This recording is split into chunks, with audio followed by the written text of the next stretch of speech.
Assalamu alaikum wa rahmatullahi wa barakatuh. My dear students, today we are going to learn about interest, simple and compound interest. So let's start. तो प्यारे बच्चों, हम समझेंगे ये simple interest और compound interest होता क्या है। हम लिखेंगे सिंपल इंटरेस्ट और कंपाउंड इंटरेस्ट। हम मान लेते हैं हमने 100 रुपये बैंक में जमा किया है, यानी जो प्रिंसिपल है वो 100 रुपये है। रेट जो बैंक देता है वो देता है 10% पर एनम, और हमने 3 साल के लिए ये पैसा रखा है वहाँ, यानी 100 रुपये बैंक में रखा, रेट 10% है, टाइम 3 ईयर्स है। हम निकालेंगे सिंपल इंटरेस्ट और इसका कंपाउंड इंटरेस्ट कैसे आएगा। अब यहाँ देखिए, ये है हमारा पीरियड 3 साल का। ये उसका पहला साल, फर्स्ट ईयर, ये सेकंड ईयर है और ये थर्ड ईयर है। तो पहले साल के लिए हमारा पैसा कितना है बैंक में? 100 रुपये। रेट क्या है? 10%। और 1 साल के लिए हमारा इंटरेस्ट क्या बनता है? हमने वो फार्मूला सीखा है इससे पहले, P into R into T. तो हम निकालेंगे इसका प्रिंसिपल कितना है? 100 इंटू रेट क्या है? 10%। टाइम क्या है? 1 साल के लिए हम निकाल रहे हैं by time by 100, 2 zeros 2 zeros that is 10। तो हमारा इंटरेस्ट जो है पहले साल के लिए वो 10 रुपीज़ आता है। तो हम निकालेंगे इस दूसरे साल के लिए प्रिंसिपल कितना है? प्रिंसिपल हमारा 100 है, 100। तो इंटरेस्ट कितना आएगा? यही 10 रुपये आएगा। For third year principal is 100। Principal कितना है? 100। तो इंटरेस्ट कितना बनेगा? इंटरेस्ट फिर आएगा 10 रुपये। तो टोटल इंटरेस्ट कितना आया? सिंपल इंटरेस्ट टोटल कितना आया? वो हो गया 10 + 10 + 10 दैट इज़ 30 रुपीज़। और अमाउंट क्या बनेगा? अमाउंट आएगा, प्रिंसिपल कितना था? 100 प्लस इंटरेस्ट क्या है? 30, क्योंकि आपको पता है अमाउंट होता है principal plus interest, that is 130। ये हो गया सिंपल इंटरेस्ट। अब समझते हैं कंपाउंड इंटरेस्ट क्या होता है। कंपाउंड इंटरेस्ट, इसको बोलते ही है चक्रवादी। मान लेते हैं ये हमारा पहला साल है, हमने बैंक में रखा हुआ है 100 रुपये।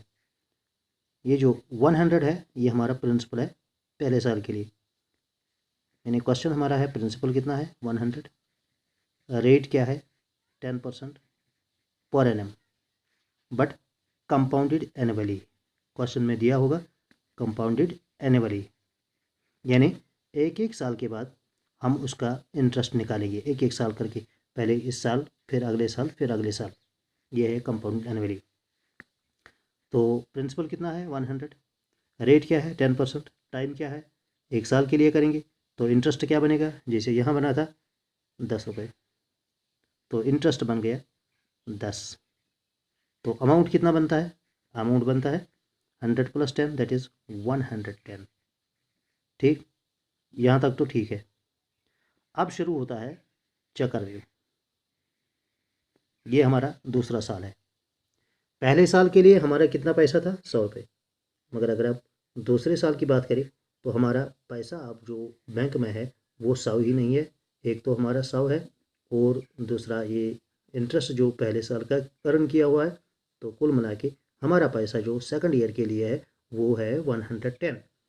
तो ये अमाउंट जो है, अमाउंट फर्स्ट ईयर अमाउंट जो है 110, ये प्रिंसिपल हो गया सेकंड ईयर के लिए, यानी सेकंड ईयर का प्रिंसिपल जो है 110 है।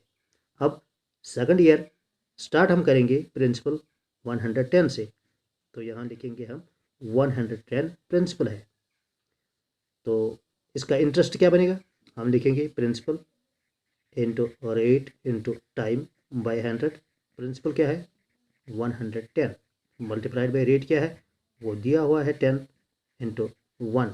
और 1 साल के लिए सेकंड ईयर के लिए करेंगे हम 10 10 10, इसके 2 जीरो, इसके 2 जीरो से कटेगा 11 1 11। तो यहाँ बनता है इंटरेस्ट 11, यानी 11 रुपये इंटरेस्ट बनता है। पहले साल कितना बना था इंटरेस्ट? पहले साल 10 रुपये बना था इंटरेस्ट, जबकि प्रिंसिपल था 100। अब यहाँ इंटरेस्ट कितना बनेगा? 11 रुपये बनता है। क्यों? क्योंकि प्रिंसिपल 110 है, तो यहाँ 11 रुपये प्रिंसिपल बनता है। तो अमाउंट कितना बनेगा? Amount 110 plus 11 that is 121। तो at the end of 2 years we will be expecting 121, यानी अगले साल 2 साल के बाद दूसरे साल के इख्ताम पर हमारा पैसा जो बैंक में होगा वो 121 होगा, यानी ये जो कम अमाउंट है eight the end of 2 years that is 121। इससे आगे हम करेंगे 3rd year, तीसरा साल शुरू होता है, तो हमारा पैसा अब कितना है बैंक में? 100 नहीं है, 110 भी नहीं है, तो कितना है ये? That is the amount at the end of 2nd year। Principal क्या था? 110, या 2nd year जब स्टार्ट हुआ था प्रिंसिपल लिया था हमने 110, इंटरेस्ट कितना आया था? 11, तो अमाउंट कितना आएगा? अमाउंट आता है 121। तो ये अमाउंट है eight the end of 2nd year।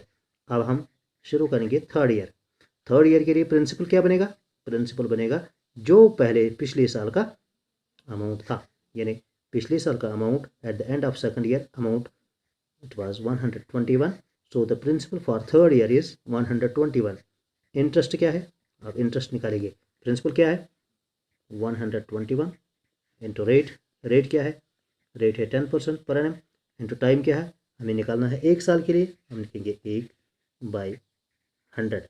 ये ज़ीरो गया, 121/10 which is equal to 12 rupees and 10 पैसा।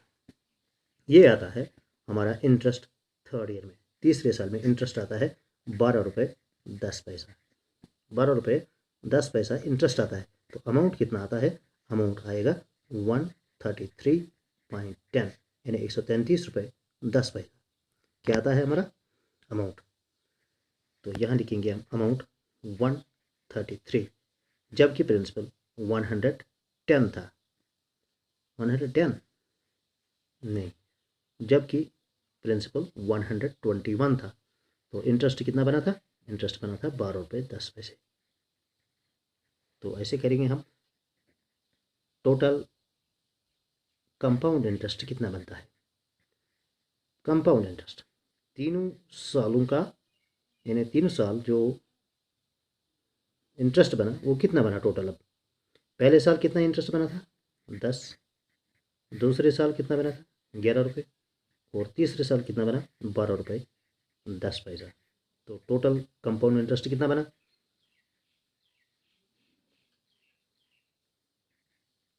33 रुपये 10 पैसा। ठीक, चलो अब बारी है कंपेयर करने की सिंपल इंटरेस्ट और कंपाउंड इंटरेस्ट। सिंपल इंटरेस्ट कितना बना था? सिंपल इंटरेस्ट बना था 30 रुपये 30 रुपीज़। कंपाउंड इंटरेस्ट कितना बना? 33 रुपीज़ एंड 10 पैसा। उसमें कितना था प्रिंसिपल? उसमें 100 प्रिंसिपल था। यहाँ क्या था प्रिंसिपल? यहाँ भी 100 रुपये ही प्रिंसिपल है। यहाँ रेट क्या था? 10% पर एनम।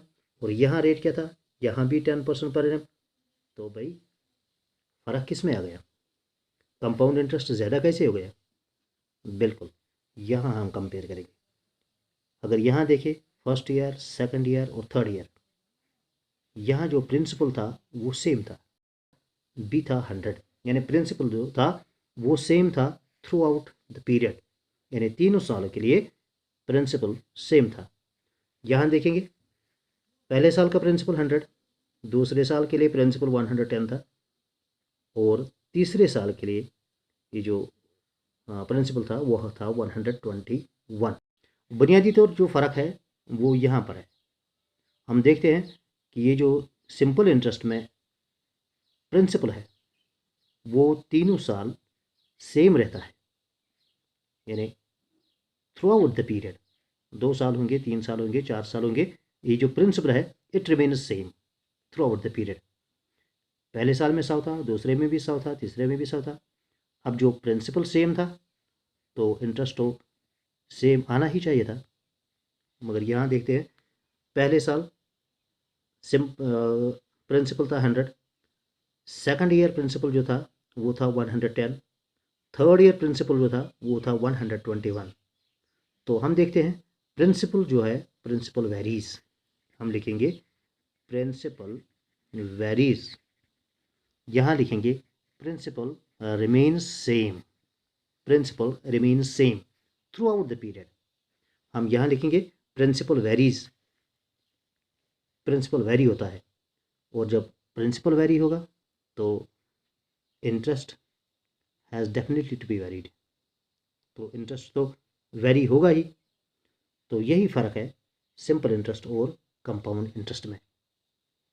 होप कि आपको समझ आया होगा ये सिंपल इंटरेस्ट और कंपाउंड इंटरेस्ट में बुनियादी तौर फ़र्क क्या होता है। तो क्या हम मानेंगे? हम मानेंगे सिंपल इंटरेस्ट में प्रिंसिपल सेम रहता है और कंपाउंड इंटरेस्ट में ये जो प्रिंसिपल है वो वेरी होता है।